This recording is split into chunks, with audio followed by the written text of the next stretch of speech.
Señor, tú sabes que no puedo predicar.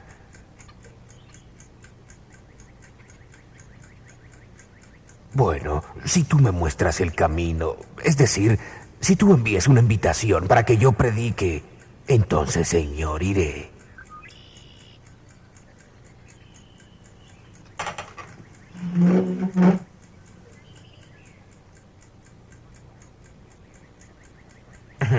No es muy común que alguien le pida a un agricultor de 49 años de edad que predique sobre la venida del Señor. Era un sábado por la mañana en agosto de 1831 y un extraordinario comienzo para el día más importante de la vida del agricultor inglés Guillermo Miller. Pues en el transcurso de una media hora ocurrió algo que cambiaría su vida completamente.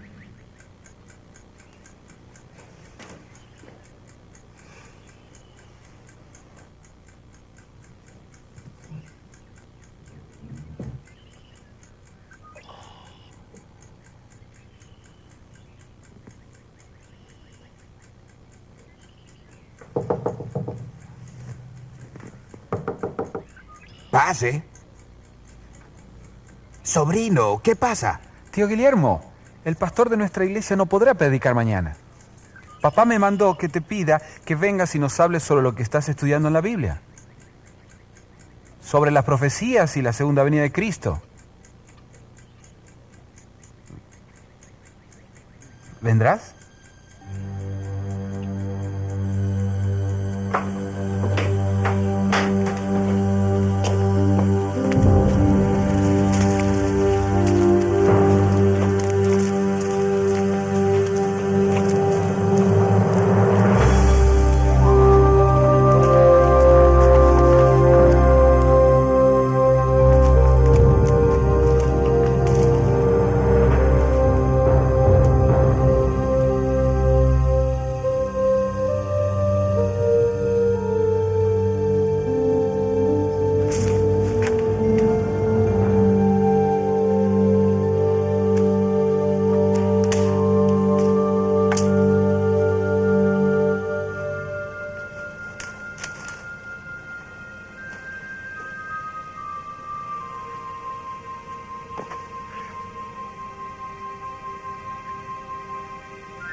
Como muchos otros que se han unido a las filas de Cristo a través de los siglos, Guillermo Miller era un novato indeciso.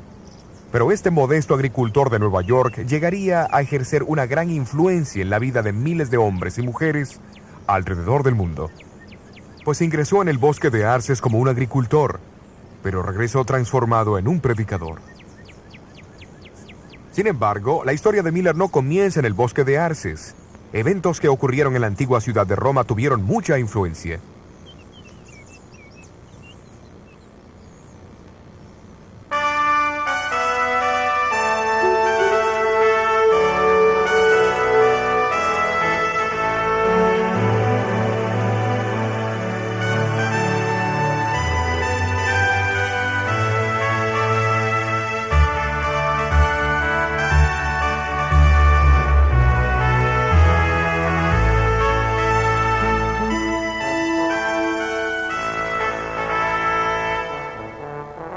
La Capilla Sixtina, cerca de la Basílica de San Pedro en Roma, es famosa por su historia y arte.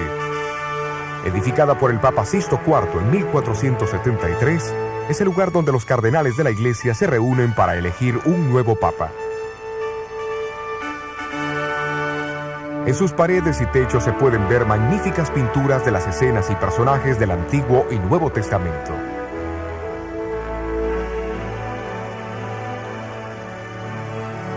Pero la Capilla Sixtina es también significativa por otra razón, pues allí se encontraron la profecía y la historia. Miguel Ángel nunca hubiera imaginado cuando pintó la figura de Daniel en el techo, al comienzo del siglo XVI, que una de las profecías de Daniel se cumplirían en menos de 300 años más tarde.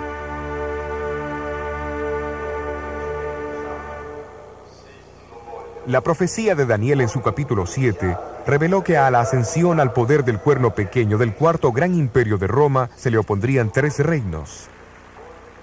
Cuando estos reinos fuesen subyugados, Daniel dijo que el pueblo de Dios sería entregado en las manos del pequeño cuerno por un período de 1260 años. Pero ¿cómo se cumpliría esto? En el año 533 después de Cristo, el emperador Justiniano I, soberano civil supremo, proclamó que el obispo de Roma sería la cabeza de todas las iglesias del este y oeste de su territorio. Al someterse al Papa toda autoridad espiritual, Justiniano virtualmente entregó el pueblo de Dios en su mano y colocó la espada civil a la disposición del pontífice. Pero el decreto no podría ejecutarse mientras el tercer y último reino que se oponía al obispo de Roma, los ostrogodos arianos, gobernasen Italia. Su poder fue interrumpido cuando las tropas de Justiniano rompieron el sitio de Roma por los ostrogodos en el año 538 después de Cristo. Fue en ese año que el antiguo trono del Imperio Romano fue finalmente preservado para el papado y el período de su supremacía eclesiástica comenzó.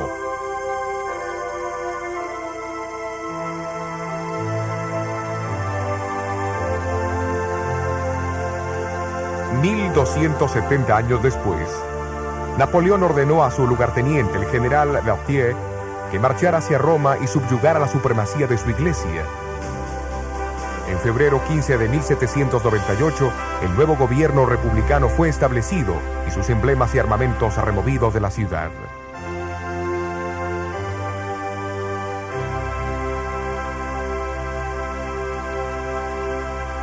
Los acontecimientos históricos cumplieron exactamente las palabras de la profecía.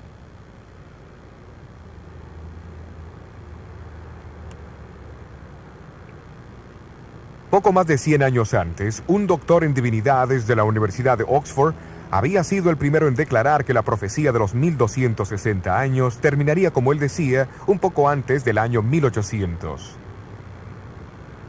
Luego otros tomaron la misma posición.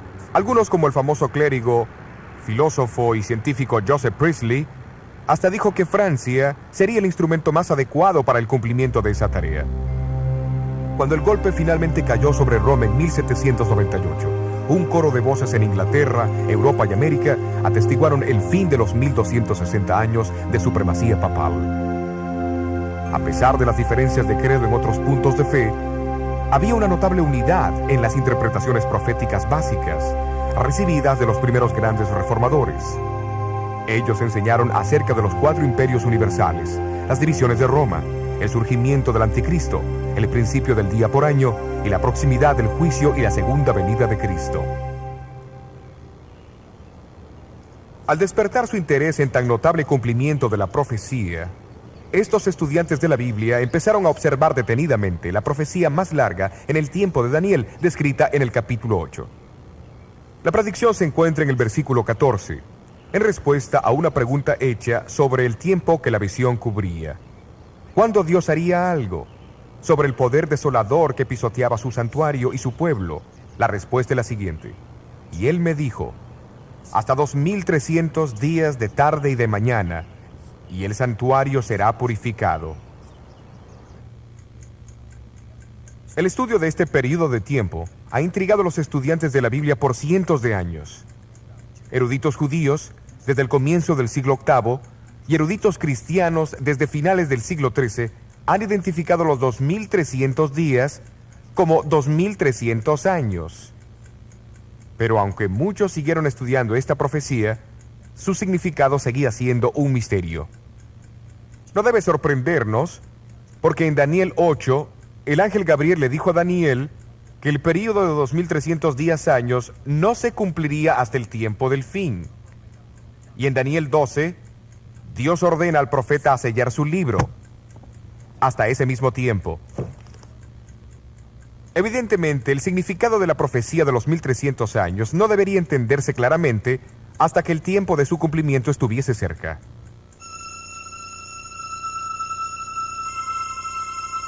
Isaac Newton fue uno de los hombres más brillantes que haya existido, quien formuló las leyes de la gravedad y algunas leyes del movimiento, quien también descubrió los secretos de la luz y el color. Pero muchos no saben que Newton escribió más sobre teología que sobre ciencia, pues él era un gran estudiante de las profecías de la Biblia. En su libro sobre Daniel y Apocalipsis, describió un principio significativo relacionado con la profecía y su cumplimiento. Es un principio tan importante que Jesús lo expresó a sus discípulos 2 veces en la noche anterior a su muerte. Se encuentra en Juan 13 y 14. En el capítulo 14 Jesús dijo: y ahora os lo he dicho antes de que se haga, para que cuando se hiciere creáis. Isaac Newton creía que el designio de Dios era que su pueblo extendiera las profecías solamente cuando el tiempo de su cumplimiento se presentase. Y este principio profético se basa en los hechos de la historia.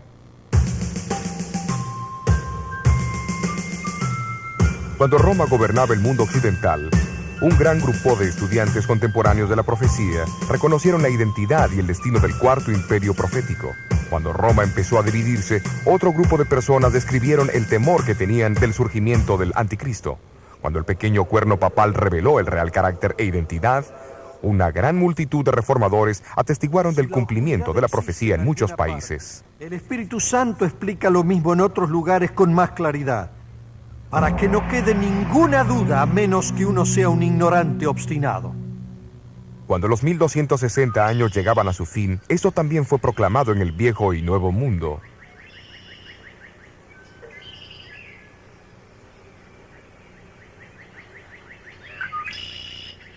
Pero en el siglo XIX, el foco de interés en diferentes continentes y países y entre todos los grupos denominacionales eran los 2300 años de Daniel 8. Y uno de esos testigos fue el predicador bautista que llegó a ser el líder en los Estados Unidos del gran movimiento que enfatizó la segunda venida de Cristo al comienzo del siglo XIX, Guillermo Miller. ¿Pero qué clase de hombre fue Guillermo Miller? Miller nació en Massachusetts en 1782. Cuando él tenía 4 años de edad, su familia se mudó a Lowhampton, Nueva York. Siendo el mayor entre 16 niños, su madre, que temía a Dios, le enseñó a reverenciar la Biblia como la revelación de Dios al hombre. A la edad de 21 años, Miller se casó con Lucy Smith y luego se mudaron a la cercana ciudad natal de ella, Pulteney, Vermont.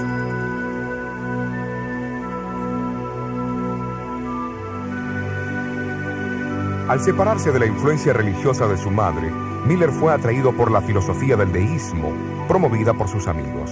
Para el deísta, Dios es una clase de autor ausente que no tiene ningún interés en su creación. En consecuencia, la oración, la Biblia o la noción de un Salvador no tiene significado. En su libro Apología y Defensa, Miller más tarde describió esta experiencia.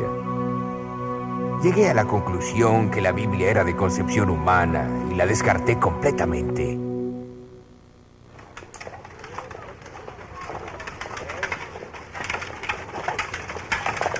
Pero Miller poseía cualidades personales que incitaban a otras personas a confiar en él.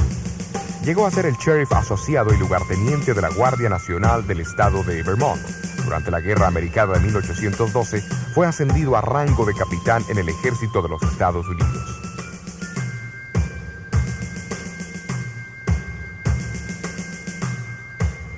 En el verano de 1814, peleó en la famosa batalla de Plattsburgh, uno de los conflictos decisivos de la guerra. Las fuerzas americanas estaban inquietas ante los bien entrenados y disciplinados ingleses, quienes eran 3 veces más numerosos que ellos. Pero la sorprendente victoria sirvió para crear dudas en la mente de Miller, pues el éxito en la guerra parecía ser la obra de una fuerza más poderosa que la humana.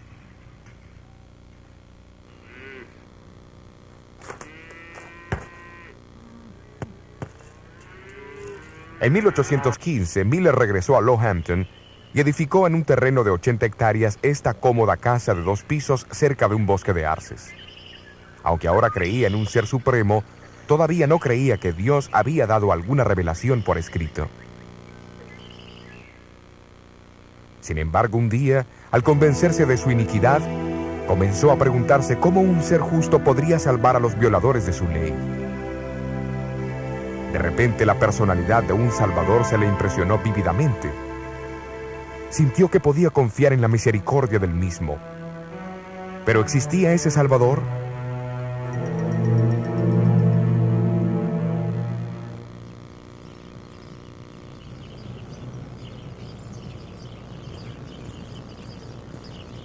A fines de 1816, él aceptó a Jesús como su Salvador y amigo en la iglesia bautista de Hampton, y la Biblia llegó a ser un deleite.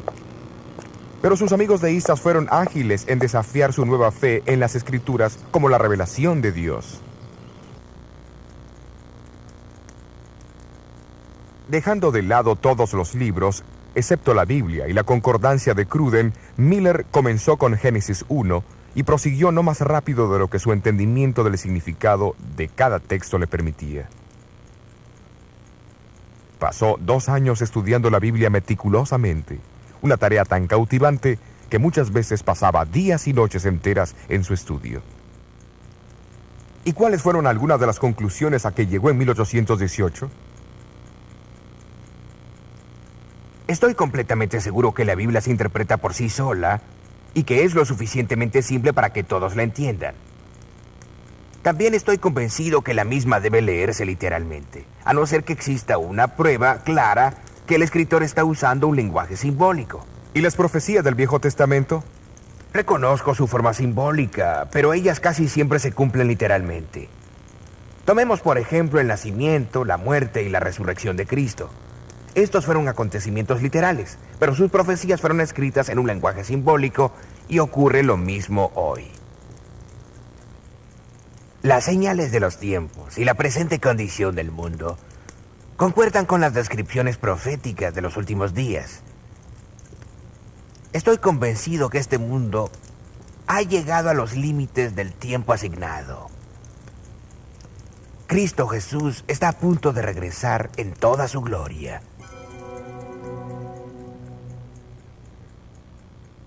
La conclusión de Miller fue interesante, pues era contraria a la idea predominante de la mayoría de las iglesias protestantes de su tiempo sobre la segunda venida.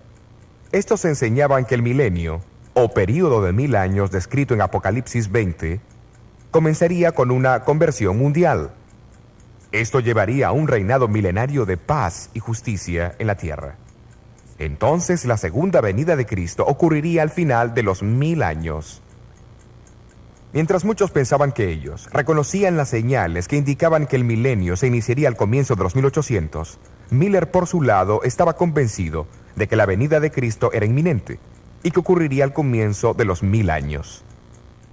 Estoy seguro de que nos hemos equivocado en cuanto a esto. Solo escuchemos Daniel 8, versículo 14.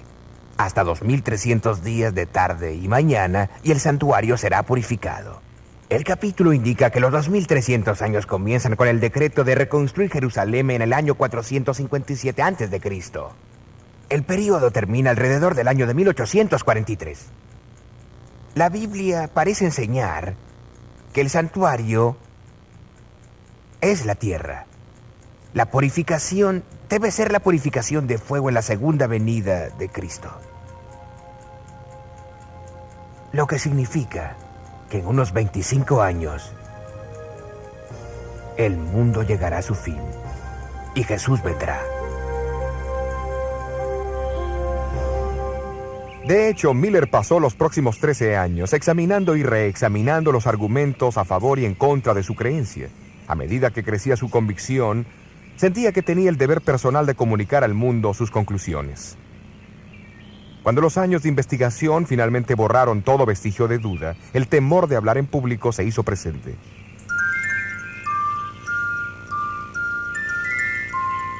Hasta aquel sábado en el bosque de Arces en agosto de 1831,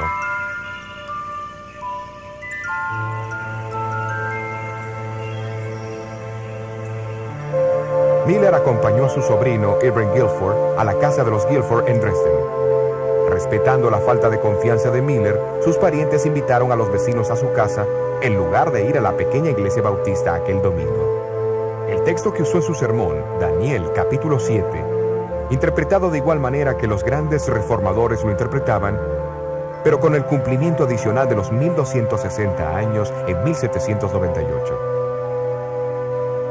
Fue la predicación de Juan Knox sobre Daniel 7 en 1547 que inició la reforma en Escocia.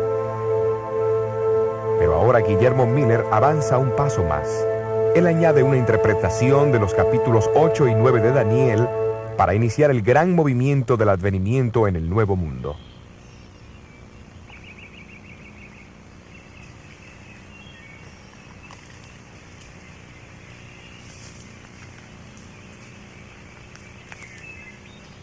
Cuando Miller regresó a la casa, empezaron a llegar invitaciones para predicar en lugares cercanos y lejanos. Su segunda serie de reuniones tuvo lugar en esta imponente casa de reuniones bautista en Polney, su antigua ciudad natal. Miller nunca podría haber imaginado que en el transcurso de 15 años su influencia se extendería desde Lowhampton a través de todo el mundo.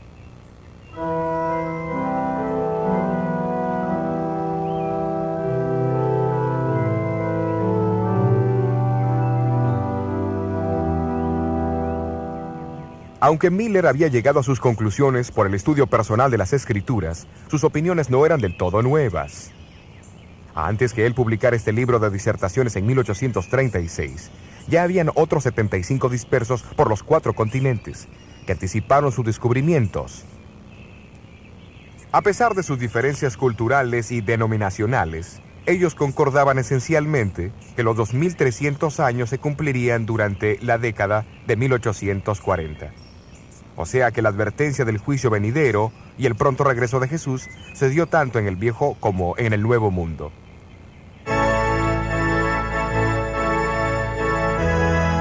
Solamente en Inglaterra más de 1000 ministros la propagaron. En Suecia, donde la predicación contraria a la de la iglesia establecida era ilegal, los niños proclamaron el pronto advenimiento de Cristo. En Estados Unidos, el mensaje de Miller fue oído en las principales ciudades de la nación. El Señor viene. Su llegada es inminente. ¿Estás listo para encontrarlo? Ministros de muchas denominaciones, convencidos de la veracidad del mensaje de Miller, se unieron a él en su proclamación. Los cálculos contemporáneos estimaron de 700 a 2000 el número. La segunda venida de Cristo. También hemos visto los eventos. Se organizaron convocaciones generales que atrajeron mucho público. Se dirigieron reuniones campestres, 125 de ellas entre 1842 y 1844, con una estimada audiencia total de 500.000 de personas. La prensa causó un impacto aún mayor que el evangelismo público. En mayo de 1844 se dice que circularon 5 millones de copias de artículos sobre el segundo advenimiento. Los predicadores, seguidores de Miller, estaban atentos a todo medio disponible para hacer su mensaje simple y claro.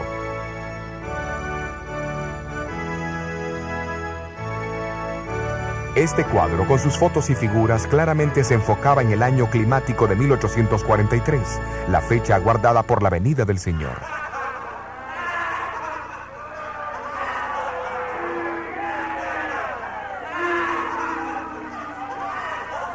Pero no todos tomaron estos predicadores con seriedad. Un legislador introdujo una propuesta para posponer el fin del mundo hasta 1860. Otro ofreció reservaciones de asientos para escaparse en un globo aerostático por $200. Miller siempre había vacilado en fijar una fecha exacta. Mientras el año de 1843 se acercaba, más lo presionaban. Porque el año sagrado de los judíos comenzaba en la primavera. En el año 2300, desde la primavera del año 457 a.C., se cumpliría entre las primaveras de 1843 y 1844. La primavera de 1844 pasó, y Cristo no vino. Volviéndose las Escrituras para una solución a su problema, los seguidores de Miller encontraron la parábola de las 10 vírgenes en Mateo, capítulo 25. En el versículo 5 leyeron la frase, y tardándose el esposo. Evidentemente habría un tipo de tardanza, y así ellos esperaron hasta agosto de 1844, cuando ocurrió un acontecimiento extraordinario. En las reuniones campestres de Exeter, Nueva Hampshire, Samuel Snow, un predicador seguidor de Miller, reavivó a su audiencia. Primero mencionó que, de acuerdo a Esdras 7, el decreto de reconstruir a Jerusalén, que inició los 2300 años, no comenzó hasta el otoño del año 457 a.C. Siendo así, los 2300 años tendrían que terminar en el otoño, no en la primavera. ¿Pero qué día del otoño? Basándose en sus estudios de las fiestas primaverales y otoñales de los judíos en Levítico, Snow concluyó que Jesús aparecería en el 10º día del 7º mes. La mejor evidencia indica que el 10º día del 7º mes judío ocurrirá el 22 de octubre de 1844. Así que en menos de 3 meses, el esposo estará aquí para buscar a su esposa. No es tiempo para que escuchemos el clamor de la medianoche. He aquí, el esposo viene, salid a recibirlo. Las colinas de Nueva Inglaterra pronto resonaron con el clamor de la medianoche. Miller estaba entre los últimos en aceptar esa fecha. Pero él y otros líderes sintieron que guardar silencio parecía contrariar el trabajo del Espíritu Santo.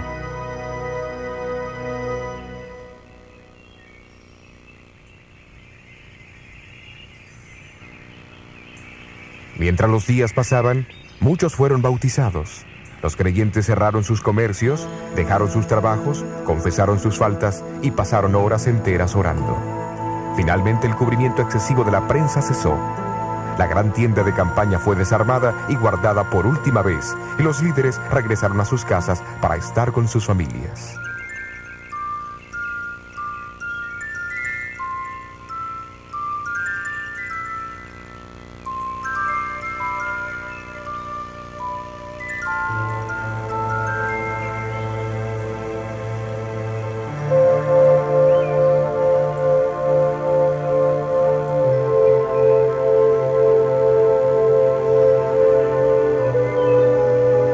El mes de octubre es otoño en Nueva Inglaterra. Un poco más allá de este bosque de arces donde Miller había luchado con Dios, hay un gran promontorio de piedra caliza. Es conocida hoy como la Roca de la Ascensión. Aquí los amigos de Miller se congregaron el martes 22 de octubre y mirando hacia el este, esperaron con devoción la venida de Jesús.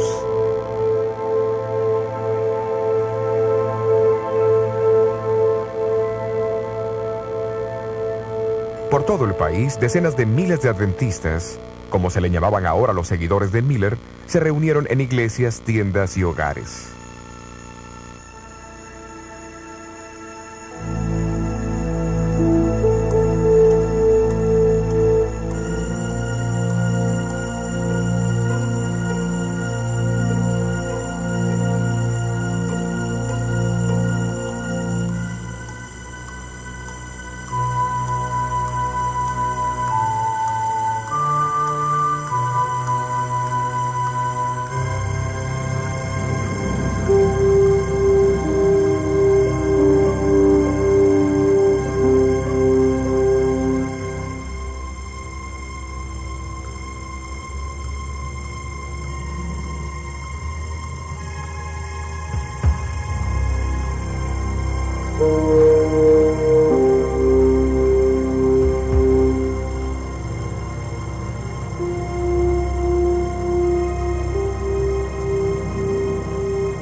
Pero Jesús no vino. Lo que había comenzado como un día de esperanza, terminaba en una amarga oscuridad de chasco.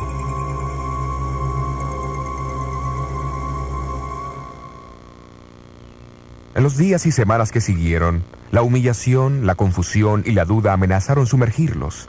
Inevitablemente el impulso pujante del movimiento del adventismo cesó abruptamente. Algunos lo abandonaron. ¿Los había engañado Guillermo Miller? Miller nunca abandonó su fe en el pronto regreso de Jesús. 4 años después del chasco construyó esta pequeña capilla en su finca, detrás de la Roca de la Ascensión, y el grupo de creyentes que siguieron compartiendo la esperanza de Miller se reunían aquí con él y su familia.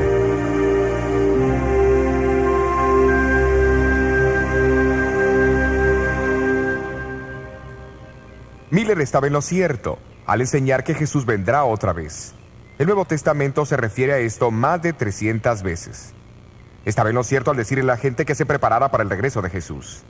Después de todo, Jesús, Pablo, Juan, Pedro y los muchos cristianos a través de todas las eras dijeron lo mismo.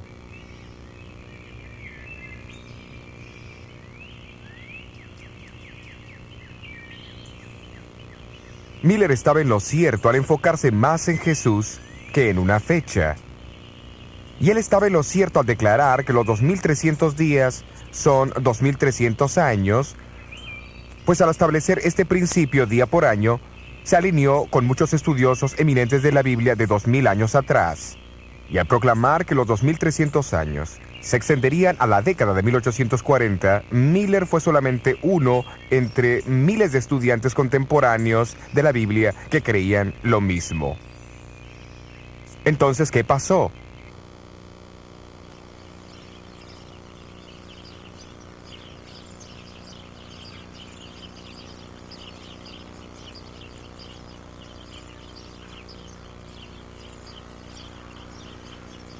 De alguna manera fue el mismo error que los discípulos cometieron cuando pensaron que las profecías decían que Cristo vendría como un rey.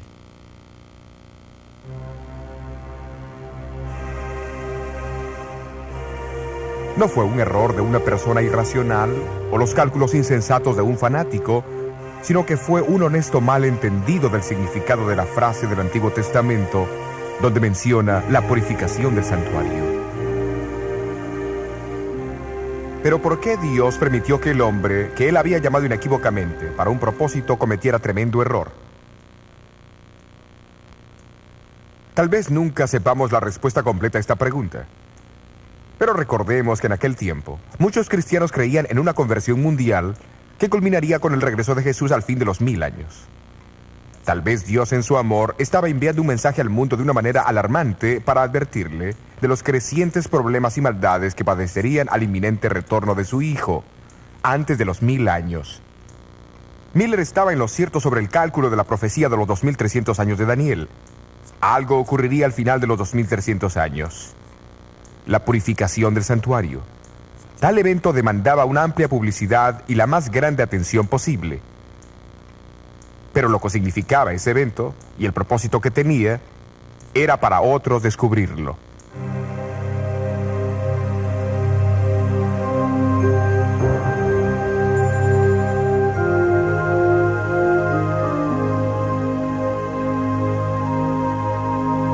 Miller falleció 5 años después del gran chasco del 22 de octubre de 1844.